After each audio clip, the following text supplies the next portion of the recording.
Welcome to the Jill on Money Show. It is Thursday, October 26th, and we are here trying to help you make better financial decisions, maybe even think about better ways to manage the process of your decision making. It was funny, I was just interviewing somebody for a job, and because I'm a board member, and I thought it was so fascinating to ask a question of somebody who's running an organization, which is, how do you come to this decision?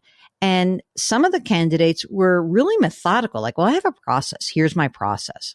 I love process. I'm all into that. Other people, you could tell it was sort of a gut kind of call. Well, I take in information and then I make the call.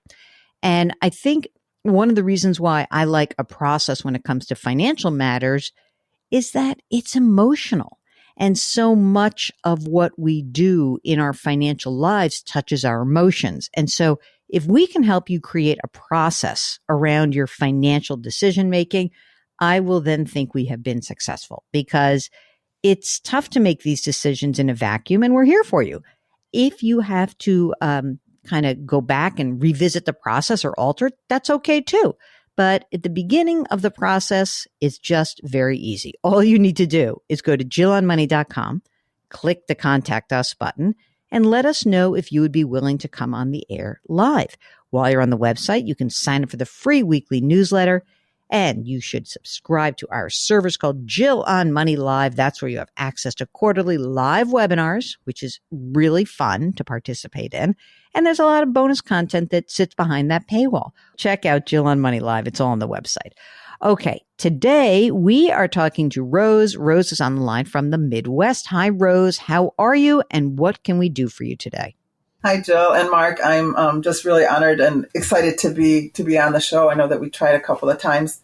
My husband has become disabled, and we're trying to organize our financial status, knowing that we don't have his income anymore. I'm not sure what the future will hold, and just kind of organizing what we have and if we're on the right direction to make our future secure, whether he's here with me or if I'm on my own. Oh, well, first of all, I'm so sorry. It's terrible to have to deal with these situations. So I'll take the easier part, which is parsing through the financial stuff. The emotional stuff, we're here for you, but we're not really qualified to give you any advice on that. Rose, how old is your husband? 65. All right. He's disabled, like is he collecting Social Security disability? Like, is he on SSDI? Yeah, he's on SSDI, and he'll be 65. Yeah. How much is that Social Security disability? It's $1,980. Okay. And how old are you? I'm going to be 60 next month. And so you're working. Yes. How much are you earning right now? I'm self-employed, so it fluctuates. Mm-hmm. But last year it was about 130,000. Wow. 35,000. Yeah. Okay, that's great. Between your 130,000 and his Social Security disability income, does that cover your needs right now? Yes, generally it does. We just bought a condo, and we haven't sold our house yet. So generally when, like, our regular life, our expenses are between $5,000 and $6,000. Mm-hmm. But right now in these past couple of months, because we're kind of in limbo, it's gotten to be a little bit more closer to $10,000. But once you sell the house, you think it's $5,000 to $6,000. Yeah. Okay. Yeah. So are you in the process of selling the house? Is it like a done deal and you're just waiting for the closing? No, we're trying. I think we missed the height of it in the summer. There was a lot of health issues, so we couldn't get it on the market. So it's a little bit more difficult than what we had anticipated. Okay. How much is it on the market for? $375. Okay. Is there a mortgage outstanding? No. Okay. Well, we did have to take a home equity. A home equity, yeah. What's the outstanding balance on the HELOC? About $278,000. $278. Okay. Oh, you took that out to buy your condo? Right. Okay. So what's the condo worth? $450. And is there any mortgage on that? No, just the home equity. Okay. So presumably, even if you sold the house for $350, you'd have a little bit of cash, you'd own this condo, and you would have no mortgage, right? Right. Okay. Yeah, we don't have any other debt. Great. That's good. are you living in the condo or the house right now? The condo. Okay, good. And you happy there? Is it good? Yes, it's not. It was a hard transition. We're getting used to it. It's so funny. People with houses are like, I like my lawn. I like my yard. I did have a wonderful yard. But you know what? You live in the Midwest. Wait till it snows and you don't have to shovel the walks. True. You know? Yes, definitely. So it's on for $375. But let's say, I mean, does your realtor feel confident that you could probably get it, you could just sell it at $350 or something? Like, could you get rid of it fast at this point, you think? I think we might be able to if we lowered the price. We have lowered it a couple of times, so we didn't start off at that. Mm-hmm. We may have to keep lowering it. Yeah, just get rid of it. Because, remember, every month you're carrying it is cost, right? Yes. Okay. Yeah. So presumably once you sell this, you pay for the expense, the realtor's fee and all this. I'm going to say, I know you wish that you had $100,000 out of this, but I'm going to say maybe a $50,000 that's coming out of this. Okay, let's be conservative. So there's that cash out. Now, in terms of your other savings, what have you guys accumulated coming into this period? So in Vanguard, we have I have a traditional IRA of about $62,700. Mm-hmm. That's a rollover, and then a rollover Roth IRA of about $101,000. And I also have an individual Roth 401k through my business of about $9,800. Okay. So you have a Roth 401k for work, for your own self-employment, right? Right. Okay. Are you contributing to that at this point, or are you waiting to kind of see how the year shakes out? Yeah, I had been contributing it until this housing situation came up, mm-hmm. and then I haven't been able to I contribute understand. anything. That makes sense. Did your husband have any retirement savings? He has a Roth IRA also at Vanguard of $7,900. We also are working with a financial planner who, we keep going back and forth because we haven't seen an increase in our investments. It's pretty much been either flat or losing over the past couple of years. Mm-hmm.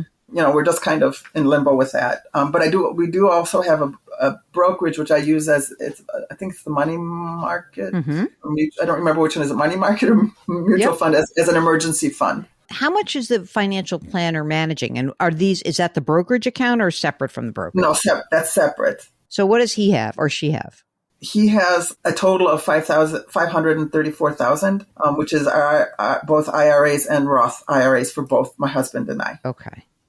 And the brokerage account where you have just a money market, how much is in there? $42,000. Okay. And is there a bank account floating around anywhere?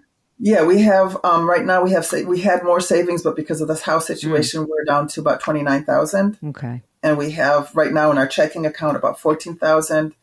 We do have I-bonds. We started with $20,000. It's a little bit more with the interest. I don't know what. I didn't have a chance to check that. Okay, that's great.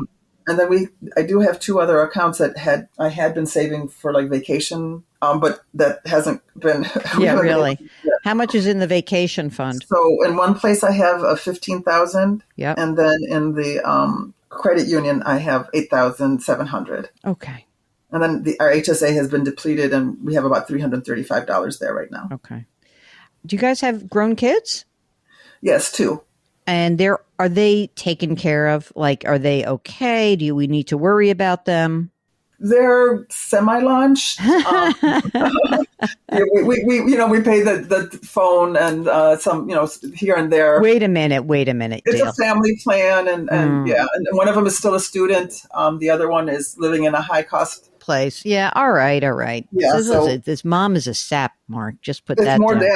It's more dad is a softie. So. Oh yeah. Okay. So we'll drop the hammer down on them. We do also have a $400 HOA.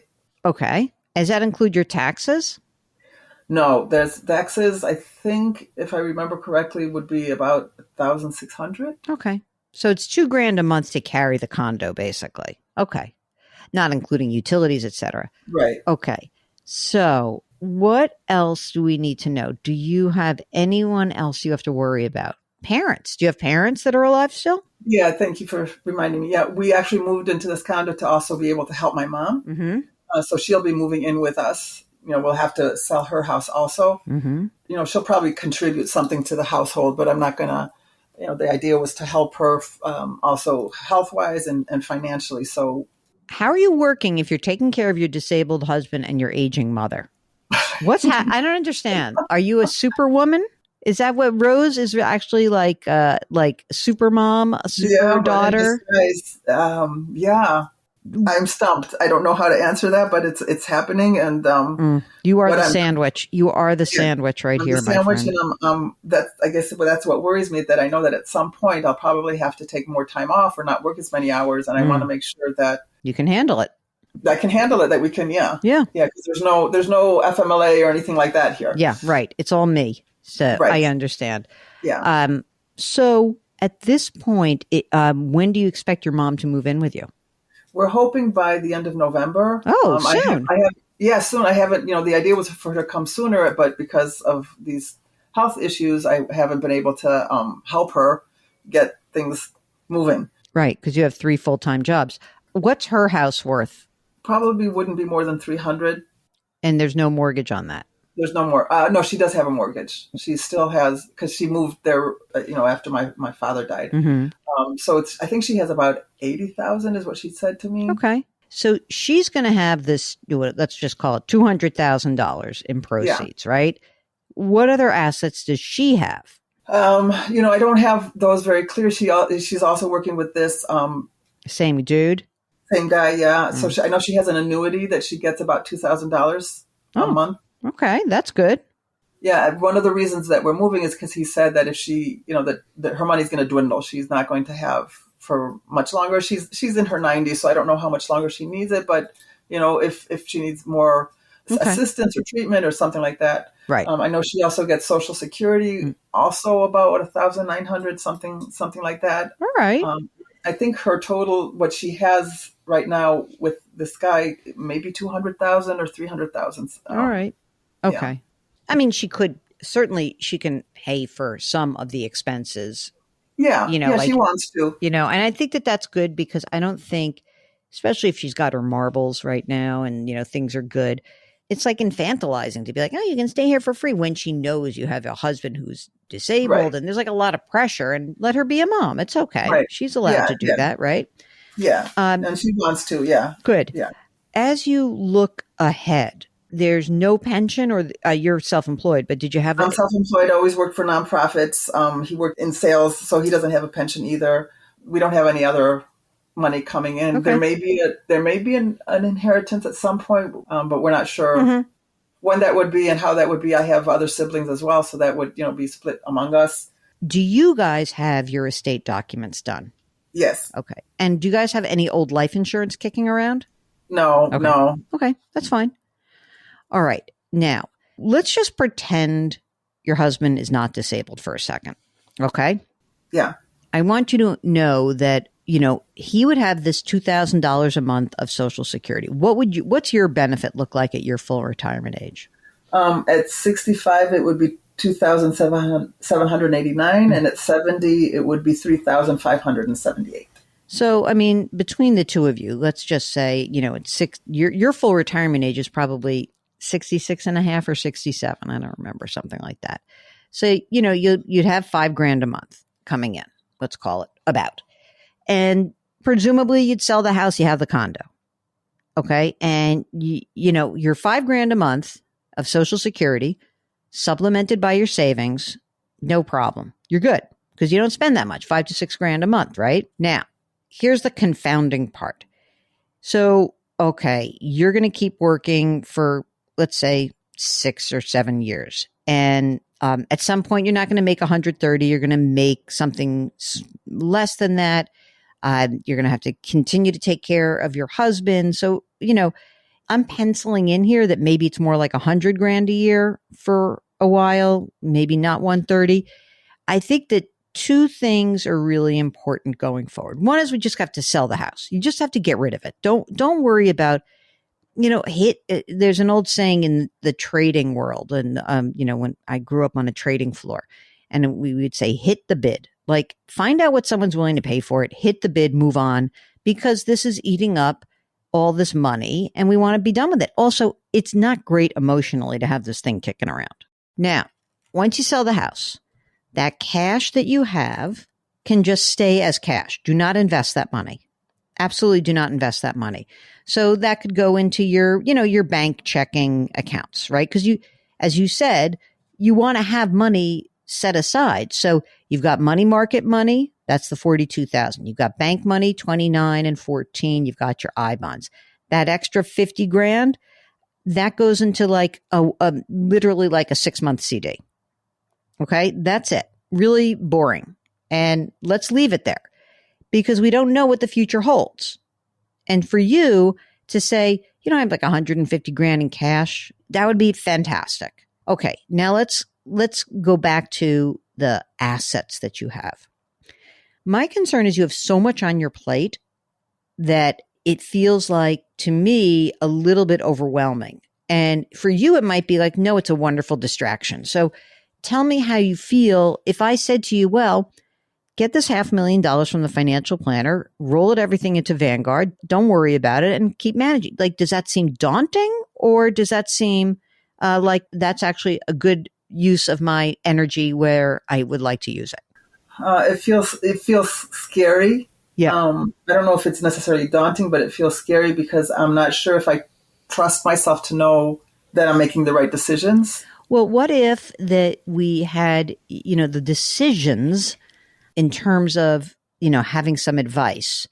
I presume this financial planner charges either a commission on the products that he's selling or a fee. Yeah, I think he charges a fee. It's like it was a reasonable percentage. I remember we asked him. I just can't remember right off the bat how much it is. But I think it sounded reasonable, hearing what you were have been saying. Yeah, 0.5% or 1%. Yeah, or something like that. Yeah. Okay. Can you give me a sense of what it is that he has invested in? Is it mutual funds or exchange traded funds? I think it's between fixed income and mutual funds, and then there's a little bit of cash and some exchange traded funds. Okay. So my guess is that maybe you guys said to him, be careful, really pick, let's err on the side of having more money in safer stuff. That safer stuff over the last 2 years has gotten hammered. The bond market's just gotten killed. It's not to say that he's bad. It may just be that, for these couple of years, it's been kind of crap to be in the allocation that you've been in. I think the question that you have to ask yourself is really, do you trust him? And do you want to, you could potentially say, leave everything as is for now. And you could, maybe make some changes on like the fringes. Like maybe you could say to him, you know what? I need $100,000 out of this account, free up $100,000. Or when he does his tax loss selling for this year, maybe he's going to sell some stuff. I don't know if he has. Oh, he doesn't have any brokerage. He only has IRAs. So maybe you say to him, like, we want to take some money out of my husband's IRAs because, I'm going to make less money next year, something like that, that you could take some of the money from there. I think that the question about who's going to manage the money is a big one, but you have to feel comfortable. I mean, do you really want to start interviewing new financial planners right now? Yeah, no, that feels too much. Yeah. So the choices are you leave what he has. Make sure that he explains to you, like you can say, hey, my Vanguard accounts are kicking your butt. Can we look at this? Is there some change we should make? Because I'm only 60 and I'm going to probably live for 30 more years. Maybe I should be a little bit more aggressive with some of my IRA money. Okay. The key for your success going forward financially, selling the house, not investing the proceeds. When mom sells her house, by the way, do not let this guy sell her any product. No more annuity. Forget it. The 200 grand, she could literally buy like a 5-year CD, like a 1, a 2, a 3, a 4, and a 5-year CD. So just kind of like a dual ladder? Yep. Nothing more. And let her pay for some of the expenses. And I think that's it. When you're looking forward, it's very hard to do long-term planning. You're in the middle of doing sort of all planning, right? You're doing short-term, near-term, right? So you're doing short, intermediate, and long. Short-term, got to have a bunch of cash on hand. You don't know whether like your income could go down significantly. Something goes bad for your husband, can't work as much, as you said. Got to have cash to fall back on, right? Now, it also may be that if something really bad were to happen, you want to take a year off from work or 6 months off. I don't know how long it would be, but then there's going to be different decision points. But presuming that you can continue to work in some way, shape, or form, I would keep trying to do something. Okay. Even if it's not 130, if it's 100, even if it's 50, it's okay to spend some money for again, spend some of your savings to help you out of a jam near term. But, presumably you're going to want to keep working. Yeah. And I think I can. I work from home. I can make my own hours, decide how much I work or don't work. So I think that, I would probably work even after I retire, even if after I reach 70, I do enjoy what I do. Great. So I don't think I would ever quit working 100%. There would always be a way of making some money that way. Absolutely. Other than that, I think if you feel okay with this as a game plan, is there any other question that you have? I think you're actually in pretty damn good shape considering how awful the situation is.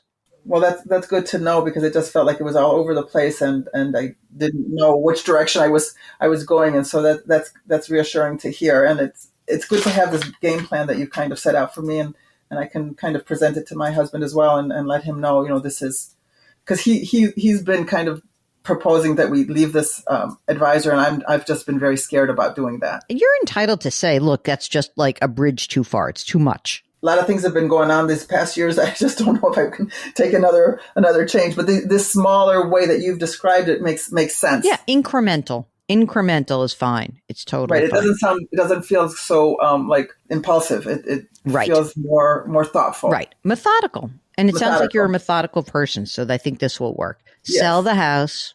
If you have any problems and you need help along the way, give us a shout. Thank you so much. I appreciate it. We are so grateful that you took the time out of your 5 jobs that you have to, help everyone hear like the processing of this. It's really very important. We all unfortunately go through these terrible periods. I'm sorry you guys are going through that right now. You've made this so easy. I was so nervous, but I appreciate your care, all your advice. I really value that. It is our pleasure. So if you are in a situation that requires almost like 3 different planning approaches, right? Short, intermediate, long term, give us a holler. Use Rose as this example. You make all these plans and something terrible happens. We got to adjust. Your plan is not set in stone. Remember that. That's part of the problem I have with financial planning in general. It's not a one-time event. It requires consistent massaging and updating. Okay. So if you need some help getting started, go to our website, JillOnMoney.com. Click the Contact Us button. Tell us a little bit about what's going on and let us know if you would be willing to come on the air. Don't forget to check out all the great content that lives on the website. Just bookmark it, JillOnMoney.com. And please, if you don't mind, leave us a rating and review wherever you listen.